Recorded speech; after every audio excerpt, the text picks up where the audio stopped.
Good morning, everyone. Welcome back to my YouTube channel, Prabhathalovesmovies. Today, we're talking about the Jayalalithaa biopic Thalaivi, which has released in the screens. மகாபாரதத்துல பாஞ்சாலிக்கும் இதேதான் நடந்துச்சு. அவ புடவையை இழுத்து அவமானப்படுத்தின கௌரவர்களோட கதையை முடிச்சு கூந்தலை முடிச்சு சபதத்தை முடிச்சா. அந்த மகாபாரதத்துக்கு இன்னொரு பேர் இருக்கு, Jaya. The film stars Kangana Ranaut as Jayalalithaa, Aravind Swamy as MGR, and Nasir as Karunanidhi. The life of Jayalalithaa is something which makes for a gripping dramatic story. She is someone who treaded her own path in the industry and later became an iron-fisted politician. She saw many highs and lows, both as an actress and also as a politician. It is not surprising, therefore, that many biopics were announced on her after her death. We have already had Gautam Menon's web series The Queen, starring Ramya Krishna. A biopic starring Nitya Menon was also announced alongside the Kangana's one. Out of the two biopics, the A.L. Vijay directorial has been more in the news for two reasons. Apart from the real life story, Kangana playing the title role has also kept the film in the news. The first thing that strikes you when you see the film is how much of an impact did Kangana have in the writing part, particularly in the second half where the focus shifts to the politics. The director is successful in establishing the relationship between Jayalalithaa and MGR and the impact that MGR had in Jayalalithaa entering the politics. But the film loses ground as soon as the second half begins, and it never comes back in control. There is nothing wrong in playing to the gallery, but A.L. Vijay along with writer Vijayendra Prasad overplay the masala.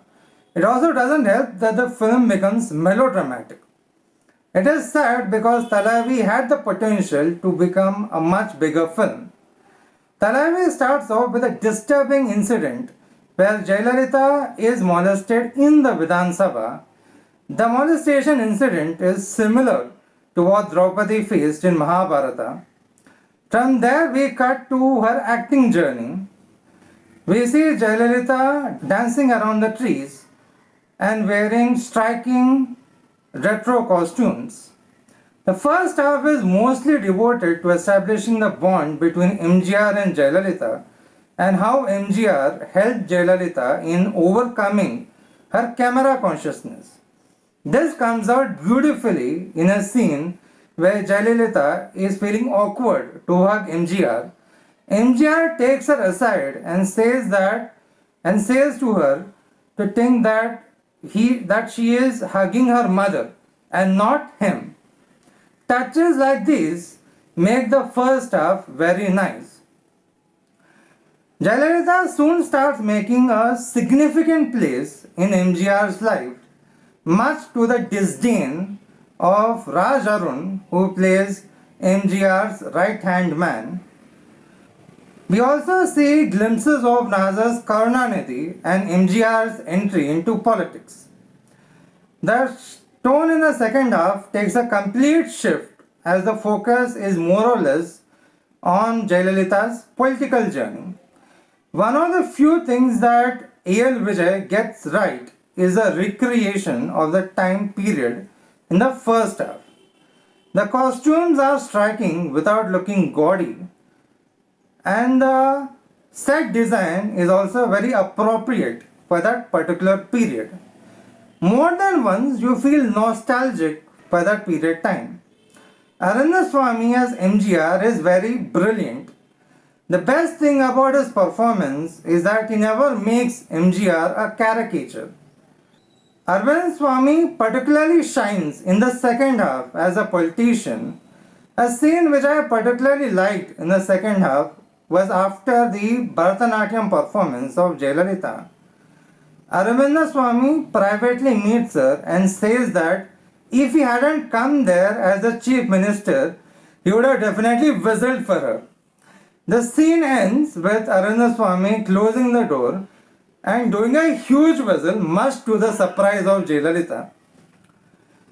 The biggest flaw with Thalaivi is how it treats the political journey of the character, you get a very rushed feeling as there is hardly any breathing space. An important incident regarding the misuse of MGR's midday meal scheme doesn't have the emotional impact that it needs to have. Many instances in the second half where you feel that the makers are trying to play to the image of Kangana Ranaut, the actress, instead of focusing on the core plot. Another issue with Thalaivi is the characterization of Nazar's Karunanidhi. Nazar fits the part, but he comes across as severely underutilized. It also hurts to see Karunanidhi as a caricaturish character. To sum it up, Jayalalithaa deserved a far better film than this Thalaivi biopic, hoping that the future films on Jayalalithaa are far better than this and also the earlier web series directed by Gautam Menon. If you like this video, press the like button and subscribe to my YouTube channel Prabhathalovesmovies.